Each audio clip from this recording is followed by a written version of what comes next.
Alors, donc, on va parler de la physiopathologie de la maladie thromboembolique veineuse. D'accord? Parce qu'il faut savoir qu'il y a aussi la maladie thromboembolique artérielle. D'accord? Mais nous, aujourd'hui, on m'a demandé de vous parler de la pathologie, de physiopathologie de la maladie thromboembolique veineuse. Donc, on va parler uniquement de ça. Alors, donc, c'est quoi la maladie thromboembolique veineuse? Donc, on a d'un côté la thrombose veineuse profonde. On va voir ce que c'est.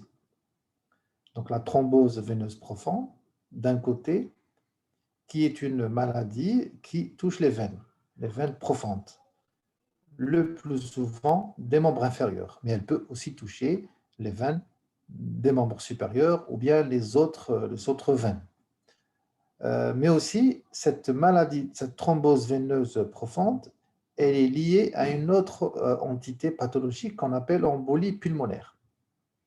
Et ces deux pathologies, elles sont liées. Pourquoi elles sont liées? Parce que l'embolie pulmonaire, donc ici on parle d'embolie, et ici on parle de thrombose. Donc la thrombose veineuse profonde peut se compliquer d'embolie pulmonaire. Donc l'embolie pulmonaire est une complication de la thrombose veineuse profonde. On va voir comment. Donc, l'histoire naturelle, quand on parle d'histoire naturelle, c'est-à-dire on parle d'évolution. Et on parle donc de complications. Et on parle de pronostic. Donc, l'histoire naturelle de la thrombose veineuse profonde, elle est indissociable, d'accord, de celle de l'embolie pulmonaire. D'accord? Donc, ici, on a une thrombose veineuse des membres profondes, des veines profondes, pardon, le plus souvent des membres inférieurs. Et ici, on parle d'embolie pulmonaire, c'est-à-dire on a, on a affaire à une complication d'origine cardiaque. Ça se passe au niveau du cœur droit. Donc, vous savez très bien que le cœur, on a deux cœurs, un cœur droit et un cœur gauche. Le cœur droit va faire quoi? Donc, le cœur droit, il va donc, le ventricule droit, donc il va éjecter le sang qui est pauvre en oxygène vers le poumon pour qu'il soit oxygéné à travers une artère qu'on appelle l'artère pulmonaire. D'accord? Et donc, cette thrombose qui est née au niveau des veines profondes, elle va venir ici compliquer, elle va migrer, elle va venir ici au niveau du poumon, pardon, au niveau donc du cœur droit et entraîner une embolie pulmonaire. Voilà. Donc, on va parler de physiopathologie de la maladie c'est-à-dire thrombose veineuse profonde, embolique, c'est-à-dire embolie pulmonaire, et donc on parle de maladie thromboembolique pulmonaire parce qu'elles sont très liées.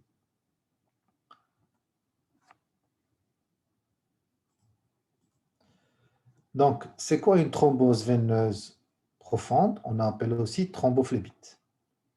Donc, la thrombose veineuse profonde, c'est une obstruction qui est totale ou partielle d'une veine profonde par un caillot sanguin. D'accord? Donc, par exemple, on est dans une veine profonde des membres inférieurs et il va y avoir un caillot sanguin qui va se constituer in situ. In situ, ça veut dire qu'il va naître au niveau, donc il va prendre naissance au niveau d'une veine profonde, par exemple, des membres inférieurs. D'accord? Et par contre, l'embolie pulmonaire, d'accord, l'embolie pulmonaire, c'est une migration d'un fragment de ce caillot veineux, d'accord. Ce caillot veineux, donc, il va migrer vers la circulation pulmonaire dont on vient de parler, c'est-à-dire au niveau de l'artère pulmonaire ou bien au niveau de ses branches de bifurcation. Donc ici, il parle d'un embole. Donc, l'embole, ce thrombus qui existe au niveau de l'artère pulmonaire, donc, il ne prend pas naissance, il ne prend pas naissance au niveau de l'artère pulmonaire, non.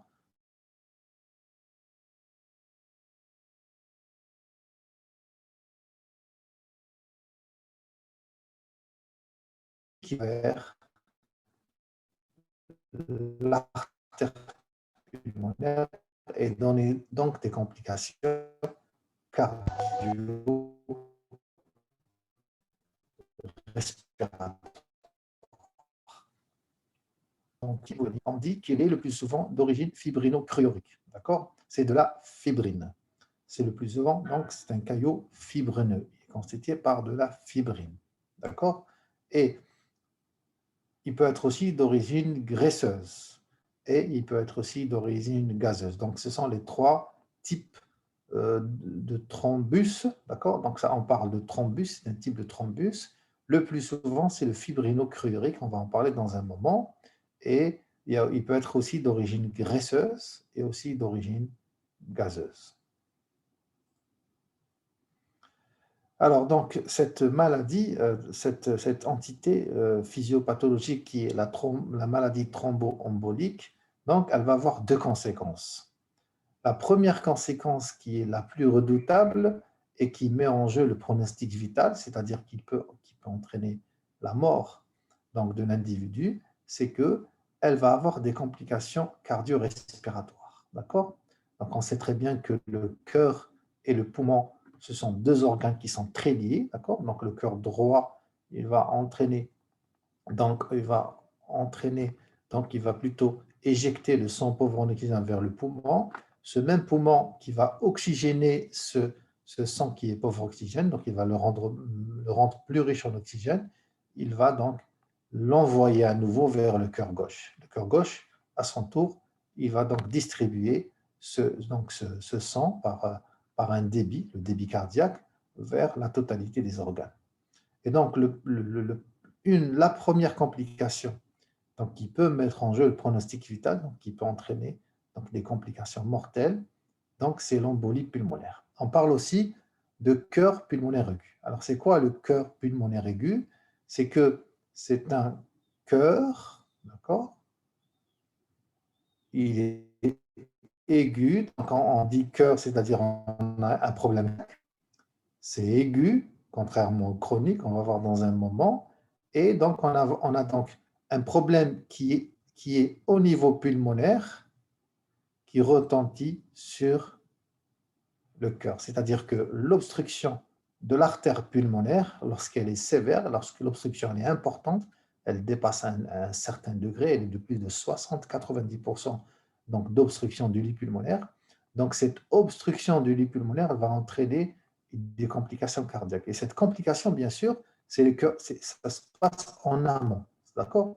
Donc c'est le cœur droit. Quand on parle de cœur pulmonaire aigu, ça veut dire on parle d'une atteinte cardiaque droite.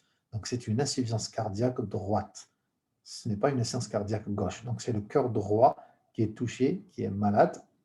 Et donc, il y a une surcharge de pression. On verra ça donc à la fin du cours lorsqu'on va parler des complications cardiaques. Voilà. Donc ça, c'est la première complication, c'est le cœur pulmonaire aigu, c'est-à-dire l'embolie pulmonaire. Bien sûr, cette embolie pulmonaire, plus le thrombus, moins il est gros, moins les complications sont graves. D'accord? Donc ce ne sont pas toutes les embolies pulmonaires qui vont entraîner un cœur pulmonaire aigu, heureusement. Donc, il y a des embolies pulmonaires qui ne sont pas graves. Pourquoi? Parce que le thrombus qui a migré depuis la veine profonde jusqu'à vers l'artère pulmonaire, c'est un thrombus qui est petit. Donc, il va obstruer une petite artère, pardon. Mais si le thrombus est gros, donc il va obstruer donc une grande partie du lit vasculaire pulmonaire. Et dans ce cas-là, on a affaire à une embolie pulmonaire qui est grave, qui est massive, et on parle de cœur pulmonaire aigu. Et là, on est donc dans un tableau d'insuffisance cardiaque droite aiguë qui peut être donc sévère et voire mortelle. D'accord? Donc, on disait qu'il y avait donc des complications et cette maladie thromboembolique, d'accord? Cette maladie thromboembolique, sa gravité est liée aux complications. Donc, la première complication, c'est qui peut être donc vitale, et donc qui peut engager le pronostic vital, donc qui peut donc entraîner le décès du patient, c'est l'embolie pulmonaire.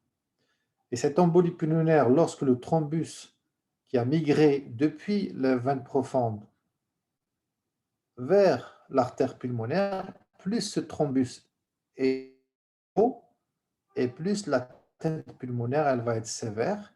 Et à un certain degré, lorsqu'il y a une obstruction importante de plus de 60, 70%, 80% du vasculaire, et donc à ce moment-là, on va avoir ce qu'on appelle le cœur pulmonaire aigu. Donc le cœur pulmonaire aigu, c'est quoi?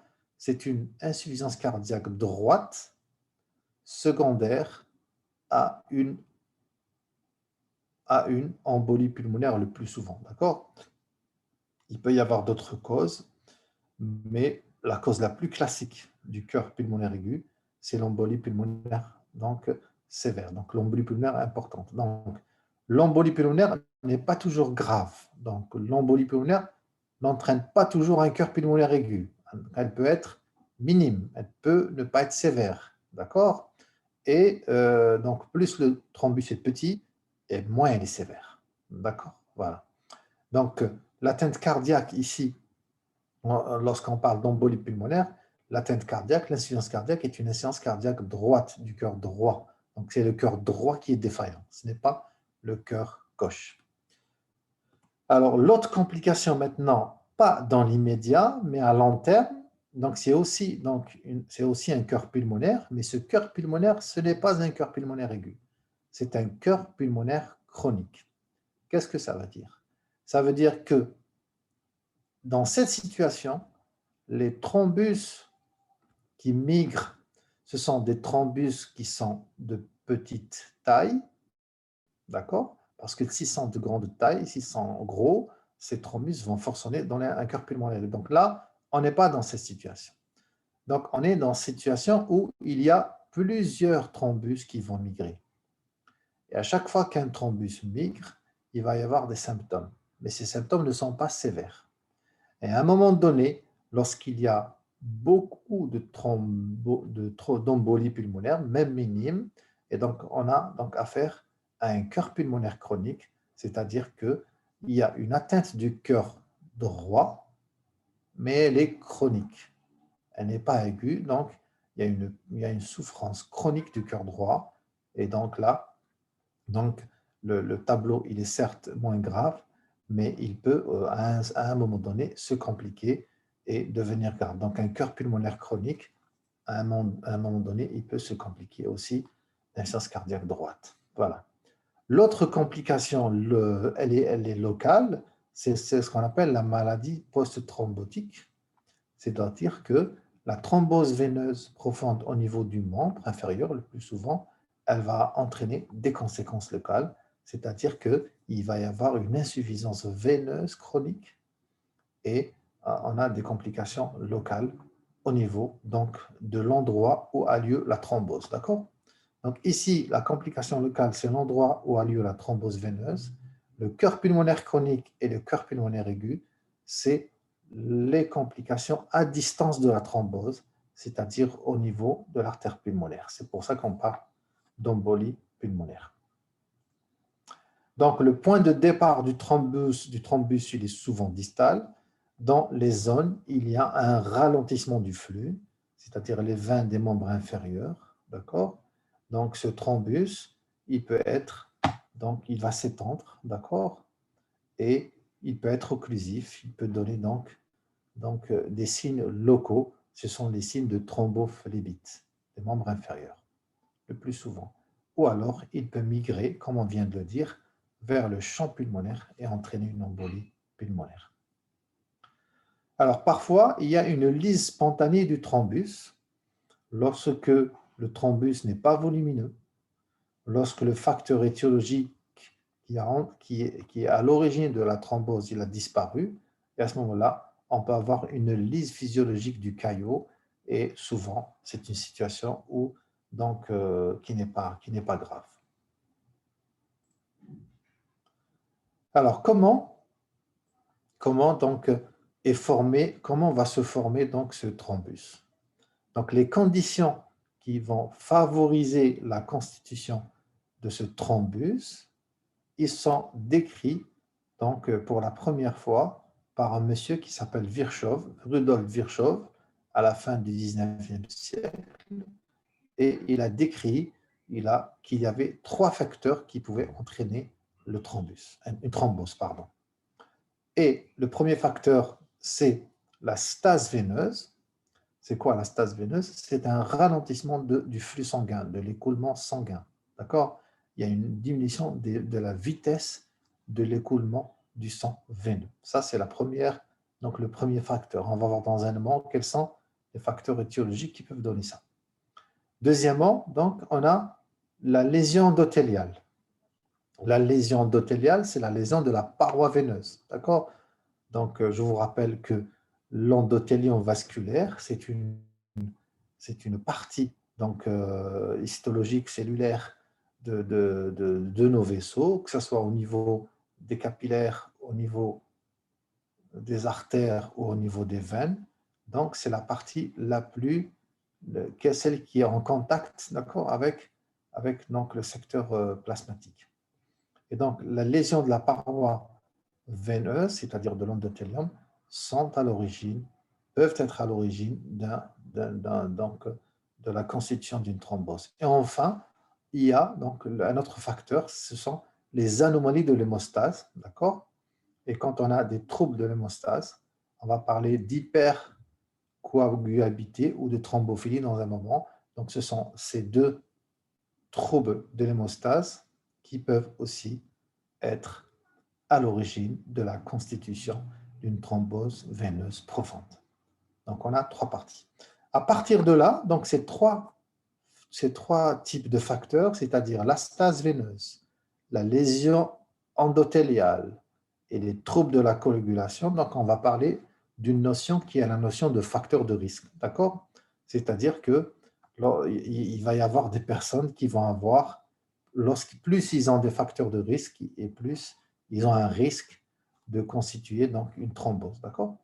Et voilà, donc on parle de notion de facteur de risque. Donc, on va voir d'abord la stase veineuse. Qu'est-ce qui peut entraîner une stase veineuse? Une stase veineuse, elle peut être secondaire à une immobilisation. Lorsque le patient il est immobilisé, par exemple, il a une maladie donnée, par exemple un accident vasculaire cérébral ou une maladie, je ne sais pas, une maladie d'Alzheimer ou une maladie qui le rend immobile. Donc là, donc le patient ne se lève pas et donc on a une stase veineuse, donc une diminution de la circulation veineuse. L'obésité, donc les patients qui sont obèses aussi, ils ont une diminution de la circulation veineuse. Toutes les situations d'hyperviscosité sanguine aussi, elles entraînent une stase veineuse. D'accord? Ça, donc, c'est les exemples les plus typiques. La lésion endothéliale, elle peut être due à la chirurgie. Donc, à chaque fois qu'il y a une intervention chirurgicale, il y a donc une agression donc, des capillaires et des veines et des artères. Et donc, il y a une lésion endothéliale. Les gros cathéters qu'on met, qu'on appelle cathéters veineux centraux, donc on les met souvent lorsque les patients ils sont en bloc opératoire ou en chirurgie. Donc, ça se passe au niveau de l'artère sous-clavière, de la veine sous-clavière, de la veine fémorale ou bien de la veine jugulaire interne. Et donc, on a une lésion directe veineuse.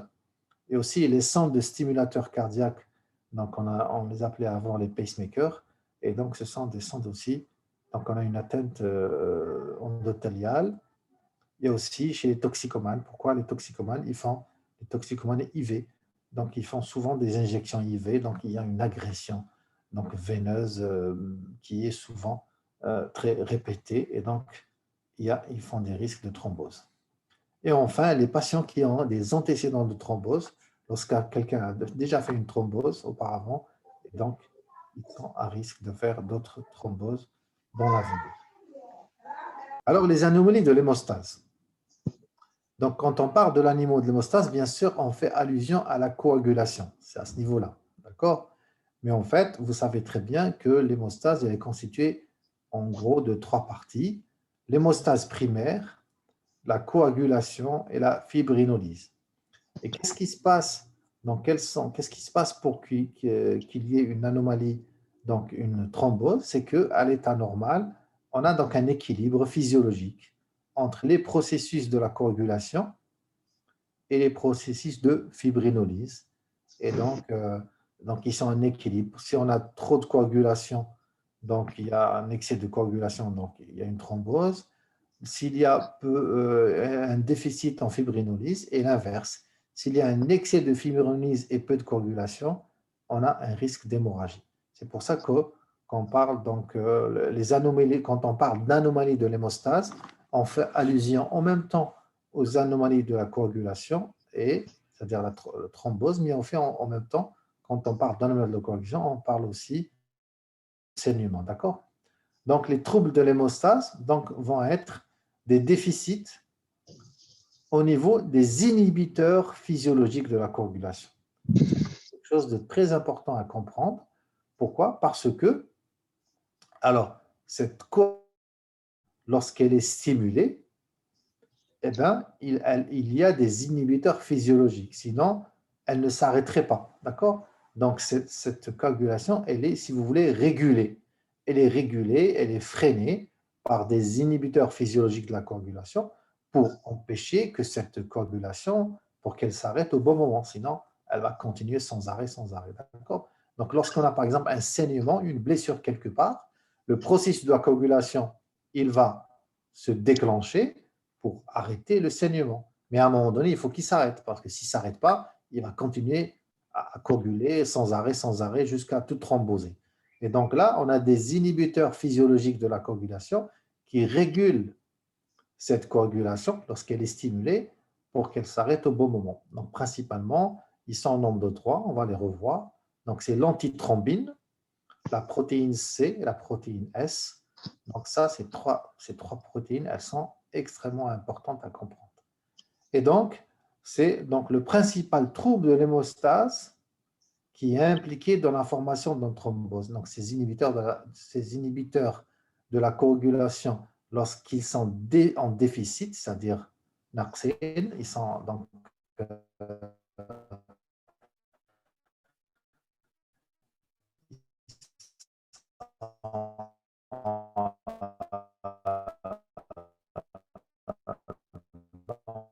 ils sont diminués dans le taux, dans la pause. De l'autre côté, on a quoi? On a une augmentation, donc en dehors de cette situation de déficit en inhibiteur physiologique de la coagulation, on a d'autres situations qui ici, donc, qui est l'augmentation de la synthèse de certains facteurs de la coagulation, notamment, par exemple, la situation post-opératoire ou bien la grossesse. Donc, il y a des situations où il y a un excès de production de la coagulation et aussi, ça peut favoriser la constitution de la thrombose. Donc, l'hémostase, c'est quoi? Pour faire un petit rappel et bien comprendre. Donc, c'est un processus qui se fait en plusieurs étapes. C'est quoi le but de l'hémostase? Elle a pour but de maintenir l'intégrité du système circulatoire après une lésion vasculaire ou une agression vasculaire. Donc, le processus normal de l'hémostase, il est régulé. Ça veut dire quoi? Il est régulé, ça veut dire qu'il y a des facteurs qui le maintiennent en équilibre. Donc, par une gamme complexe d'activateurs et d'inhibiteurs. Donc, à un moment donné, il est activé lorsqu'on a besoin qu'il soit activé, mais aussi, il faut qu'il soit inhibé, parce que sinon, il va coaguler en excès, donc on va avoir de la thrombose un peu partout. Donc, il est régulé par des activateurs et des inhibiteurs. Pourquoi? Dans deux buts. Le premier but, c'est de maintenir la fluidité du sang. Il faut bien que le sang circule. D'accord? Donc, ça, c'est surtout le rôle des inhibiteurs. Le deuxième but, c'est d'empêcher que ce sang quitte le compartiment vasculaire lorsqu'il y a une lésion vasculaire, lorsqu'il y a une blessure. Et donc, ça, c'est le rôle des activateurs de la coagulation. D'accord? Et donc, ces deux, les activateurs et les inhibiteurs, ils sont en équilibre pour en même temps maintenir la fluidité du sang, sinon on va avoir un risque d'ischémie, d'hypoxie cellulaire. En même temps, il faut qu'il empêche de quitter le secteur vasculaire lorsqu'il y a une hémorragie. Donc, l'hémostase, elle va être jugée normale lorsque la coagulation, on dit qu'elle est inappropriée, c'est-à-dire elle n'est pas adaptée, elle est inappropriée, ou bien lorsqu'elle est insuffisante pour arrêter l'écoulement de sang. Donc, on a affaire donc, à un problème de saignement. D'accord? Donc, c'est ça qui rend difficile Donc, c'est un complexe très bien régulé pour donc, éviter la thrombose et éviter le saignement. Donc, les troubles de l'hémostase se répartissent en deux catégories principales. La thrombose, qui est la formation inappropriée de caillots de sang dans le système vasculaire, parce que normalement, cette thrombose, elle intervient lorsque il y a quoi? Il y a, par exemple, une lésion vasculaire, il y a un saignement, elle intervient pour arrêter le saignement exagéré de la formation de thrombus, va entraîner une thrombose. Voilà. De l'autre côté, on a le saignement, donc c'est l'incapacité cette fois-ci du sang à coaguler, donc c'est l'inverse de la thrombose, en réponse à un stimulus donc approprié, c'est-à-dire lorsqu'on a, un exemple, un saignement chirurgical ou bien donc un geste ou une procédure, d'accord, et à ce moment-là, on a un saignement donc qui est donc incapable de maintenir donc la fluidité du sang. Donc, avant de parler donc des inhibiteurs physiologiques de la coagulation, on va parler donc des deux concepts de la formation d'un thrombus. Donc, on a la cascade de la coagulation qui est le modèle traditionnel, donc c'est ce qu'on a toujours appris, d'accord?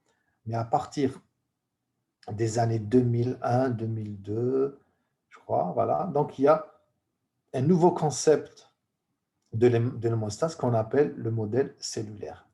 Et donc, ce nouveau concept cellulaire de l'hémostase, il explique mieux les anomalies de la thrombotique et les anomalies hémorragiques donc, qui sont vues au lit du malade. D'accord?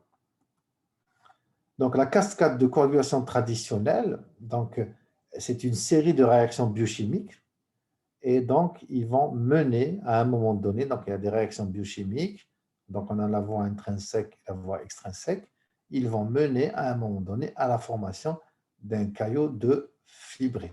D'accord? Donc, l'activation du facteur 10 et du facteur 5, ici, le facteur 10 et le facteur 5, qu'on appelait avant la voie commune, ils vont produire un complexe qui est la prothrombine, le complexe prothrombinique, le facteur 2, activé, qui lui, il va donc produire de la thrombine.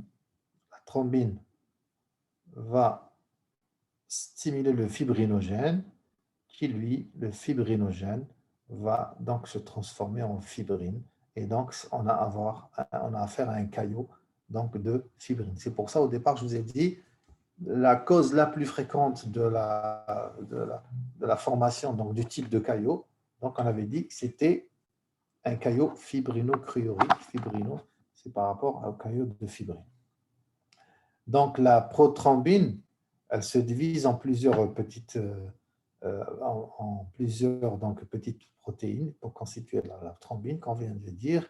La thrombine va produire le fibrinogène. Et ensuite, le fibrinogène, il va aller vers les plaquettes et donc former le caillot de fibrine. Donc ça, c'est le modèle traditionnel. La voie extrinsèque, elle, bon, pour comprendre certains facteurs physiologiques, la voie extrinsèque, elle est initiée par le facteur tissulaire. Le facteur tissulaire, il est là, donc c'est une protéine qui existe en temps normal au niveau dans la matrice sous-endothéliale. Et donc, ce facteur tissulaire, normalement, donc, il n'est pas en contact avec la circulation sanguine. D'accord?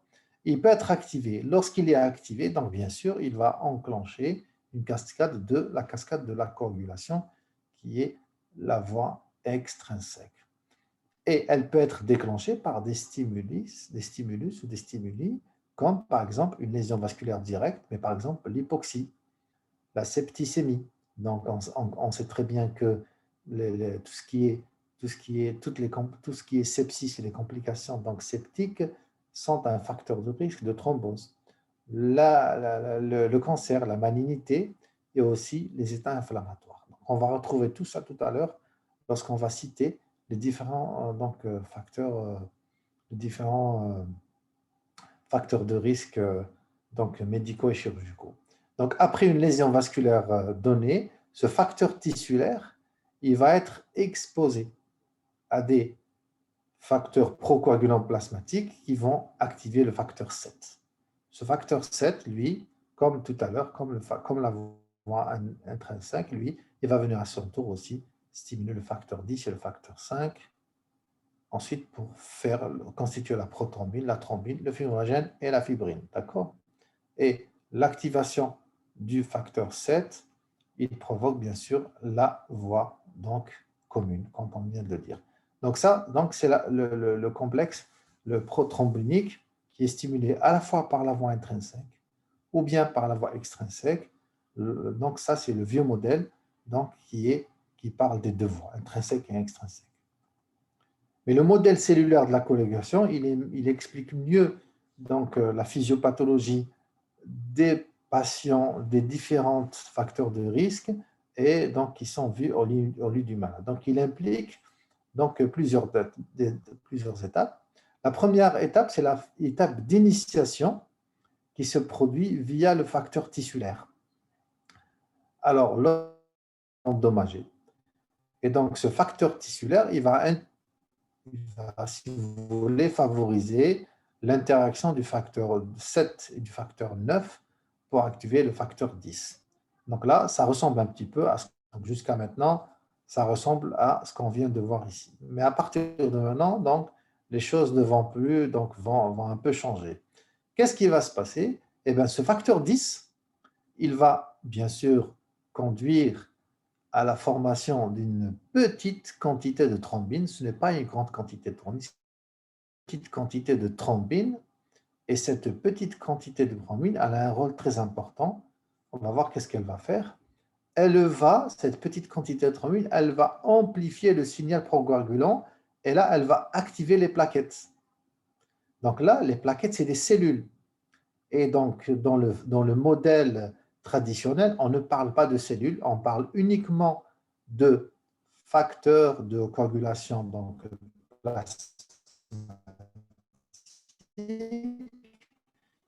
et donc, alors que on ne parle pas de cellules. Donc, tout expliqué. Alors que là, regardez, il y a le facteur tissulaire, qui est un facteur de coagulation. Il va générer donc une quantité de thrombine, mais là, tout de suite, au niveau de l'amplification, on a quoi? On a donc déjà les cellules qui rentrent en jeu. Donc, cette thrombine, cette petite quantité de thrombine, qui est donc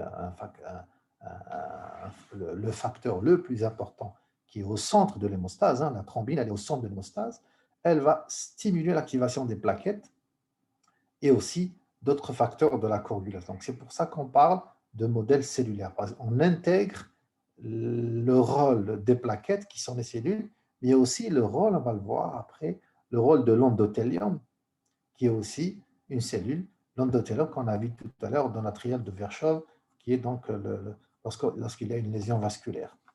Après cette phase d'amplification, c'est-à-dire d'activation des plaquettes, il y a la phase de propagation qui va, elle, générer la constitution de la thrombine, mais à quel niveau? Au niveau de la surface des plaquettes. Donc, cette thrombine qui va être générée maintenant, là, au niveau de la phase de propagation, cette thrombine, elle se fait à la surface des plaquettes. Elle ne se fait pas comme ça dans la circulation, mais elle se fait au contact des plaquettes. Et enfin, il y a la phase de stabilisation, où on a le facteur 10 activé, il favorise une génération importante de thrombine, et donc bien sûr le caillot de fibrine qui va être stabilisé. Donc voilà, donc il y a toute une différence importante entre le modèle traditionnel voie intrinsèque et extrinsèque. Ici, il n'y a pas de voie, il y a une seule voie, mais aussi, surtout, il faut comprendre l'interaction donc de l'action des facteurs de la coagulation avec l'action des cellules, et principalement, c'est les plaquettes c'est les cellules, la cellule principale qui est au centre, au cœur de l'hémostase. Maintenant, on revient aux anticoagulants naturels. Donc, justement, pour bien comprendre les anticoagulants, on utilise ce modèle, le modèle cellulaire, c'est-à-dire on a un facteur tissulaire qui va stimuler le facteur 7, on l'a dit tout à l'heure. Ce complexe facteur tissulaire, facteur 7, donc il va stimuler le facteur 9 et 8, c'est le facteur anti-hémophilique. Ces deux facteurs vont stimuler le facteur 10 et 5 pour constituer le complexe prothrombinique et ensuite former ce qu'on appelle la thrombine, c'est le facteur 2 qui va former le caillot, le clot, caillot. Et donc, on avait dit tout à l'heure que cette thrombose, plutôt ce thrombus physiologique suite à une agression, donc à un stimulus physiologique, et bien sûr, il a des anticoagulants naturels. Pourquoi? Parce que c'est pour freiner, à un moment donné, la formation exagérée de thrombus, et donc on va avoir de la thrombose partout. Donc ces anticoagulants naturels, ils agissent à chaque étape de la coagulation, comme on voit ici. Et donc, les anticoagulants naturels, c'est des protéines. Le premier, c'est l'inhibiteur de la voie du facteur tissulaire, le TFPI. Il est là, il agit, comme son nom l'indique, il inhibe la voie du facteur tissulaire. Il agit à ce niveau. Le deuxième inhibiteur, c'est l'antithrombine. Alors, anciennement, il est connu sous le nom d'antithrombine 3, parce que, voilà, antithrombine 3, maintenant, on ne parle plus d'antithrombine 3. Donc, on parle d'antithrombine tout simplement. Alors, il va agir au niveau du facteur 9, au niveau du facteur 10 et au niveau du facteur 2. Alors ici, donc, le complexe anti-hémophilique facteur 9 et facteur 8, il faut savoir que le facteur 8, c'est pas une protéase, donc c'est un cofacteur, voilà. Donc c'est un cofacteur, c'est grâce au facteur 8 que le facteur 9 agit. C'est grâce au facteur 5 activé que le facteur 10 agit, donc c'est des cofacteurs.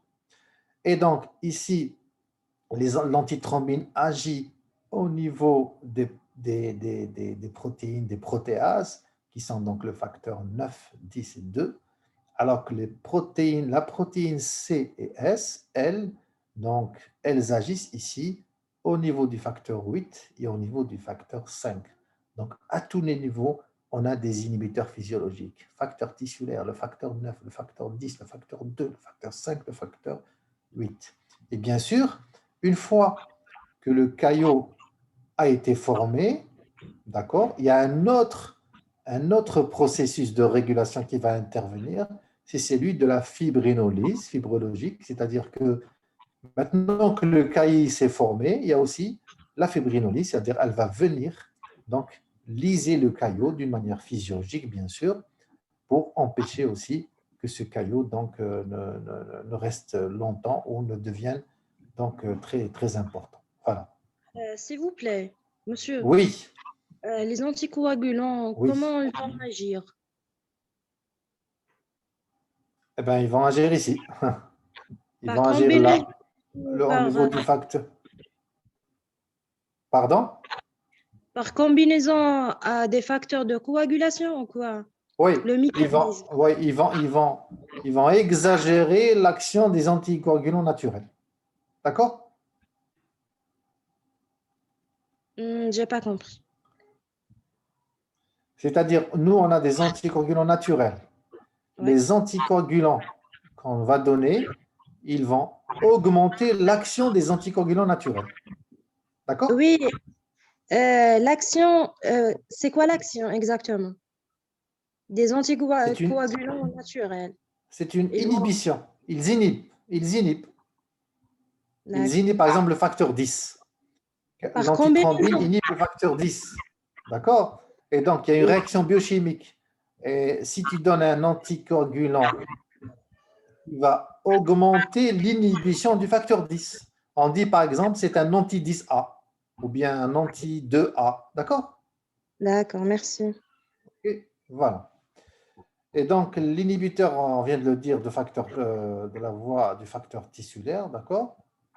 Il y a aussi, pardon, donc la protéine C et la protéine donc S qui vont agir à ce niveau. Et ensuite, vous avez, on vient de le dire, là, le système des protéases, d'accord? Voilà, donc là, quand tu viens d'anticiper, voilà. Donc, sa fonction, l'antithrombine, est augmentée par quoi? Par l'héparine exogène. Donc, l'héparine qu'on va donner, elle va augmenter l'action de l'antithrombine. D'accord? Voilà. Alors, les facteurs de risque, ils sont multiples et ils sont souvent associés. D'accord? OK? Donc, un facteur de risque, c'est quoi? Donc, il peut être médical, chirurgical, médicamenteux. Donc, les facteurs de risque médicaux, ils sont très nombreux, hein, d'accord? Donc, d'abord, un patient qui a un antécédent de maladie thromboembolique veineuse, il a donc un risque de refaire.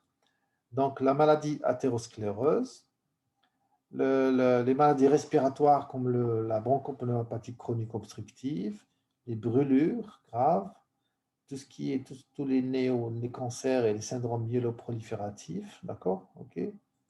Le cœur pulmonaire chronique, les maladies inflammatoires, le diabète, très important, les maladies inflammatoires, l'hypertension artérielle, l'infarctus, les infections, et les sciences cardiaques, les sciences respiratoires, les sciences veineuses chroniques, certaines maladies immunitaires comme le lupus, la maladie de Behçet, l'obésité, la paralysie des membres inférieurs, c'est la stase, le syndrome des anticorps antiphospholipides, le syndrome néphrotique, la thrombopénie, l'héparine, les varices. Donc, ils sont nombreux, hein, d'accord? Les facteurs de risque, ils sont nombreux. Et un facteur de risque, il peut avoir une action sur un ou plusieurs éléments de la triade de Virchow. D'accord? Les facteurs de risque chirurgicaux, donc l'amputation des membres inférieurs, donc toutes les chirurgies. Après, vous avez donc le plâtre, parce qu'il y a une immobilisation, et aussi le traumatisme. Et après, on a des facteurs de risque divers, d'accord? C'est l'âge, le sexe masculin, les cathéters, les compressions veineuses, la grossesse, le postpartum, le tabac, les voyages prolongés et les toxicomanies. Voilà. Et après, on a les facteurs biologiques, on vient de les voir. C'est les déficits en anti, c'est-à-dire l'anti-33, la protéine C, la protéine S, les dysfibrillolinies, les déficits en facteurs 7, 8, 9 et 11, les dyslipidémies. Certains facteurs sont liés au traitement, comme les antipsychotiques, oui, les antipsychotiques, les chimiothérapies, le traitement hormonaux comme l'œstrogène, c'est connu, la pilule. Il faut toujours poser la question aux femmes donc, qui prennent de la pilule. Donc, il faut demander à ce qu'ils prennent une pilule parce que c'est un facteur qui est connu, les œstrogènes. Donc, par contre, parmi les chirurgies, il y a certaines chirurgies qu'il faut connaître qui sont à haut risque, d'accord? Parce qu'il y a une stratification de risque, donc on ne va pas vous la donner ici. C'est surtout un cours clinique, mais là, on parle de physiopathologie. Donc, il y a, par exemple, les fractures du pelvis, du fémur, du genou. Donc, c'est des chirurgies donc à haut risque hein, de thrombose. Les prothèses totales de genou, les prothèses totales de hanche, la chirurgie abdominale majeure, les traumatismes graves et aussi toutes les pathologies aiguës ou chroniques de la moelle épinière. Voilà, maintenant, on va finir notre cours. On va revenir maintenant à l'embolie pulmonaire. Pourquoi? Parce que c'est elle qui met en jeu le pronostic. Donc, on va essayer de comprendre sa physiopathologie. Très bien. Donc, qu'est-ce qu'on a donc avant donc de parler de la physiopathologie? Donc, on va faire un petit rappel sur l'anatomie et sur la physiologie du débit cardiaque. Donc, on a d'un côté donc le cœur gauche, d'accord? Ici, vous avez l'oreillette droite avec la tricuspide, le ventricule droit, donc VD, OD, d'accord? Le VD, il va grâce à l'artère pulmonaire, donc, aller vers le poumon. Et on va voir ici donc des échanges gazeux. Ici, on a les voies aériennes. Et ici, on a donc l'alvéole. Donc, le sang qui vient ici à partir du ventricule droit, il est pauvre en oxygène. Il va venir ici, aller vers le poumon, s'enrichir en oxygène et revenir vers le cœur gauche. C'est-à-dire, vous avez ici l'oreillette gauche. Ça va passer à travers la valve mitrale vers le ventricule gauche. Très bien. Le ventricule gauche, il va éjecter à travers l'aorte vers les différents organes comme le cœur, le cerveau, le rein, le foie, etc. etc. Donc, qu'est-ce qu'on a? Donc, comment fonctionne le cœur? Le cœur, donc, c'est une pompe, que ce soit le cœur droit, ici c'est le VG, hein. Que ce soit donc le ventricule droit ou le ventricule gauche. Donc, nous, on va s'intéresser au ventricule droit, puisque l'embolie pulmonaire, elle va toucher le ventricule droit. Alors, on va changer de couleur.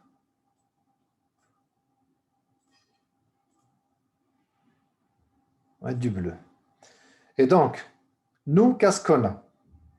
On a le thrombus, il arrive ici, par l'oreille droite, d'accord? Le ventricule droit. Ensuite, il va passer à travers l'artère pulmonaire. Et plus le thrombus est gros, et plus il va obstruer un gros vaisseau. Donc, on va imaginer ici un thrombus ici qui va obstruer une grosse branche. Qu'est-ce qui va se passer? Il va se passer que lorsque ce thrombus qui obstrue une grande partie du lys vasculaire, il va augmenter, donc ici, la pression au niveau de l'artère pulmonaire va augmenter. Donc, ça, elle va donner ce qu'on appelle une hypertension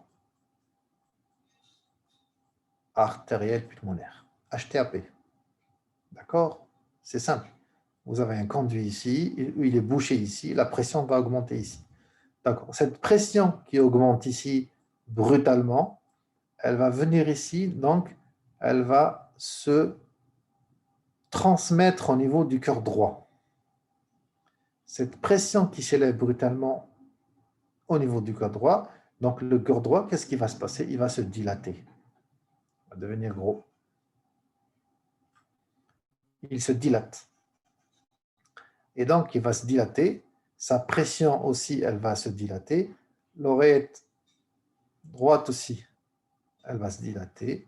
Les deux veines caves, notamment la veine cave inférieure aussi, elle va se dilater. Donc, c'est ce qu'on appelle le cœur pulmonaire aigu. Le cœur pulmonaire aigu, c'est quoi? C'est une augmentation brutale et importante de la pression au niveau de l'artère pulmonaire. Cette augmentation de la pression pulmonaire, elle va se transmettre vers le VD.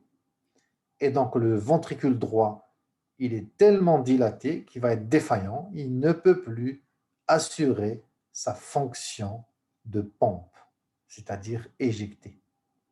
Et donc, le débit, le sang qui devrait venir ici, arriver vers le poumon pour assurer les échanges au niveau alvéolo-capillaire, ce débit va être bas.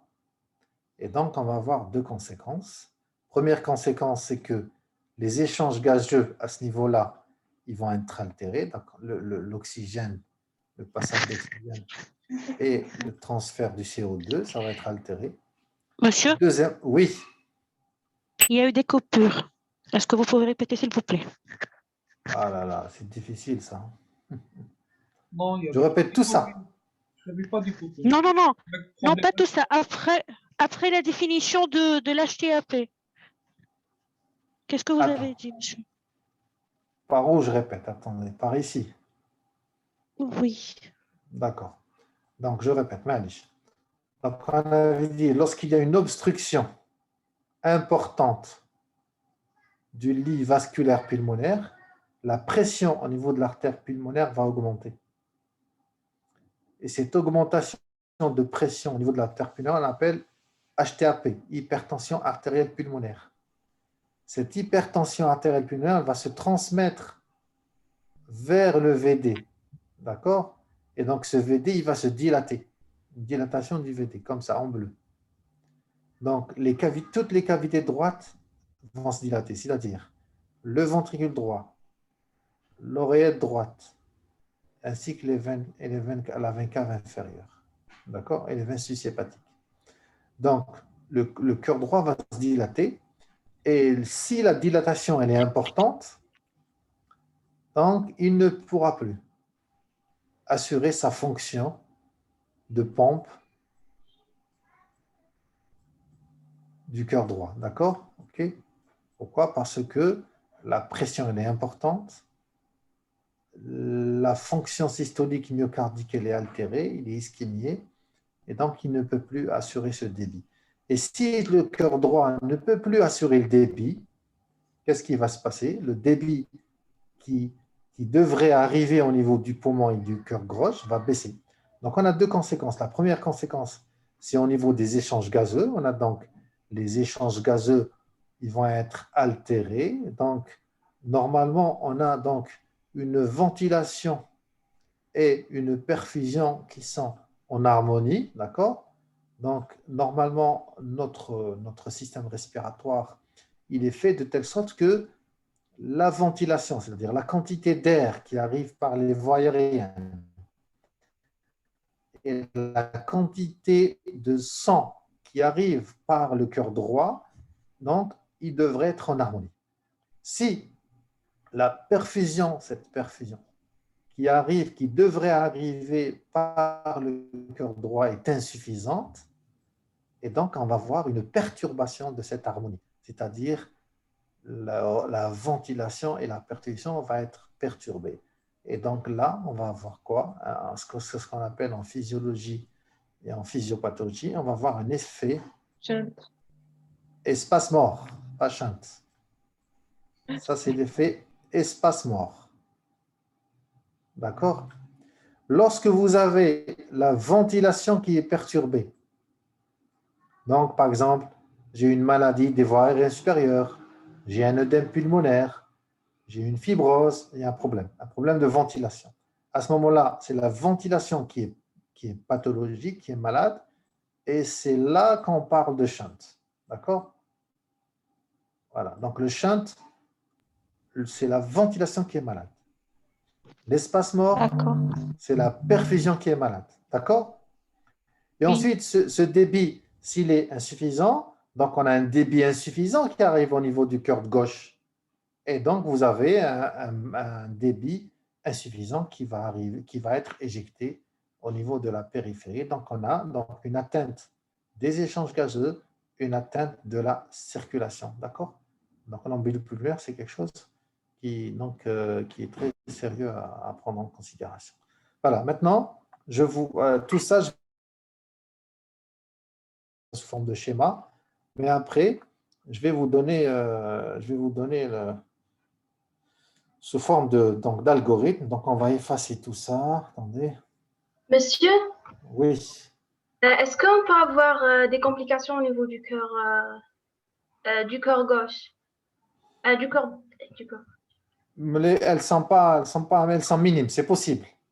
Le cœur gauche, il peut être touché parce qu'il y a une interaction des deux cœurs. Alors, je vais expliquer c'est quoi.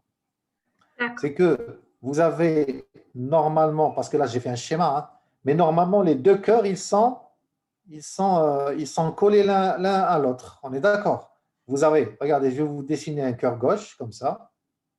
Ça, c'est le myocarde du cœur gauche. Ça, c'est la valve mitrale. Et ça, c'est l'oreillette gauche. Donc, ça, c'est OG, VG. Le cœur droit, regardez, je vais le dessiner, mais il va être plus fin. Le muscle du cœur droit, il est plus fin que le muscle du cœur gauche. Ça, c'est la tricuspide. Et ça, c'est l'oreillette droite. On est d'accord?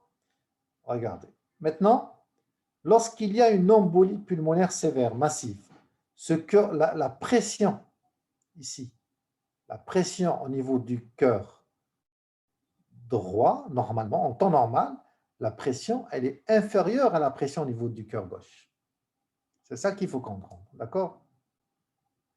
Lorsque vous mesurez la pression artérielle à quelqu'un, la pression artérielle systolique, par exemple, vous lui dites, vous avez, monsieur,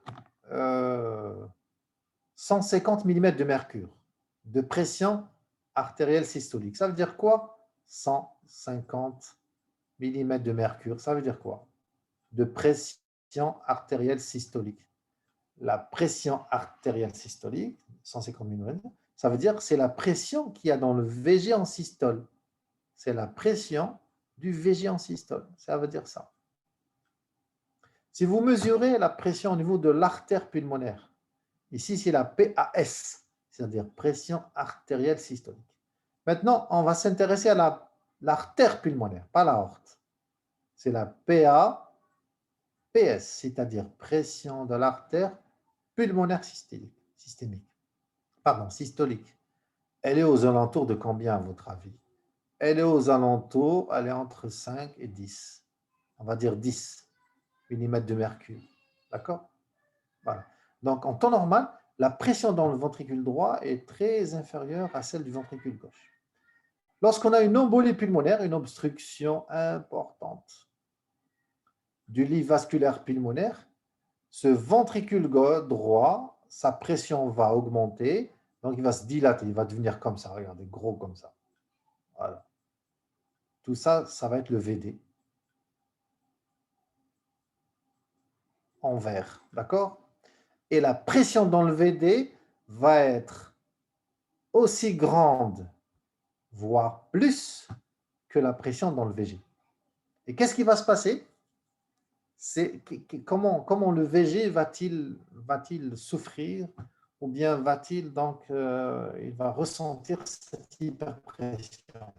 C'est qu'entre le ventricule gauche et le ventricule droit, on a une partie anatomique qui est le septum, c'est ça. C'est ça le septum. C'est le septum interventriculaire, celui-là. Et donc, ce septum, il va être écrasé. Donc, on va voir, je vous refais un autre schéma. Ici, vous avez la paroi libre. Ici, le VG. Ici, le VD. Lorsqu'on a un cœur pulmonaire aigu, le VD va devenir plus grand et ce septum, cette paroi septale, elle va s'écraser comme ça. Voilà. Donc, il y a une pression qui pousse comme ça. Et donc, ce septum qui est gêné, qui travaille normalement pour le ventricule gauche, donc on va avoir beaucoup plus une altération de la fonction de remplissage, beaucoup plus. D'accord? Voilà. Donc ça, c'était pour répondre à la question qui disait comment une embolie pulmonaire pouvait retentir sur le ventricule gauche. Allez, on va revenir à notre schéma de physiopathologie pour comprendre qu'est-ce qui se passe. Donc, l'embolie pulmonaire, elle entraîne une hypoxie. On est d'accord. Qu'est-ce qu'elle entraîne aussi? Elle entraîne une augmentation de la post-charge. C'est ce qu'on vient de dire. La post-charge, donc c'est la partie fonctionnelle donc, du cœur qui est en aval. D'accord? En aval du ventricule. C'est-à-dire en aval, ça veut dire après le ventricule. En amont, c'est avant le ventricule. Donc, qu'est-ce qu'il y a après le ventricule? C'est l'artère pulmonaire. D'accord? Donc, une augmentation de la post-charge, ça veut dire tout simplement qu'il y a une augmentation de la pression de l'artère pulmonaire. Il va y avoir une augmentation de la tension, de la pression de la paroi du VD, on vient de le dire. Donc, le VD va ressentir cette hyperpression, il va augmenter aussi sa pression. Et lorsque la pression du VD va être augmentée, il va souffrir de quoi? Il va souffrir d'une diminution de sa perfusion. C'est-à-dire les artères coronaires vont être écrasées, en quelque sorte, et on va avoir une diminution de la perfusion coronaire. Du cœur droit, hein, pas du cœur gauche. Et donc, l'augmentation de cette pression au niveau du VD, la diminution de sa perfusion va entraîner ce qu'on appelle une ischémie. Une ischémie, c'est une baisse de l'oxygénation de la paroi. D'accord? Donc, il y a une baisse de l'oxygénation de la paroi du ventricule droit. Donc, et la conséquence, c'est quoi? C'est qu'on a une dilatation du ventricule droit ainsi qu'une baisse de la contractilité, une hypokinésie, qui sont en relation avec l'ischémie et avec l'augmentation de la post-charge du ventricule droit. C'est pour ça que ce ventricule droit, il va être défaillant. C'est par le biais, justement, de ces éléments qu'on vient de citer. Et donc, on va voir une dysfonction diastolique du ventricule gauche, on vient de le dire, par l'intermédiaire du septum interventriculaire. Et on va voir une baisse du débit cardiaque gauche. Alors, la baisse du débit cardiaque gauche ainsi que la baisse de la pression artérielle vont encore aggraver la situation. Comment? En diminuant encore plus la perfusion coronaire. Et donc, on va avoir un cercle vicieux qui va se constituer. D'accord? Ensuite, l'hypoxémie, dont on vient de parler, ainsi que la baisse du débit cardiaque gauche, ils vont être à l'origine du choc cardiogénique. C'est-à-dire que c'est un état de choc secondaire à une atteinte du cœur droit. Comment? Par augmentation aiguë de la post-charge du ventricule droit. Ça va? Vous avez assimilé? Oui. Oui, monsieur, ça va. Voilà, donc j'ai essayé de vous donner vraiment le plus important pour comprendre, et c'est ce qu'on utilise nous en pratique. Ce sont donc ces éléments. D'accord? Donc, est-ce que vous avez des questions?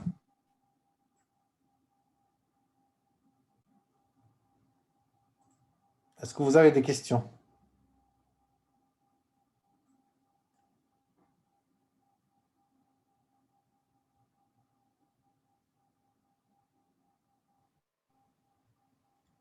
Merci, monsieur. Merci, S'il vous monsieur. plaît, envoyez-moi le. Je vais vous envoyer tout de suite sur l'email, hein, d'accord? D'accord. D'accord? OK. Allez, donc je vous remercie pour votre attention. Merci, monsieur. Allez, au revoir, à très bientôt. Merci. Ça.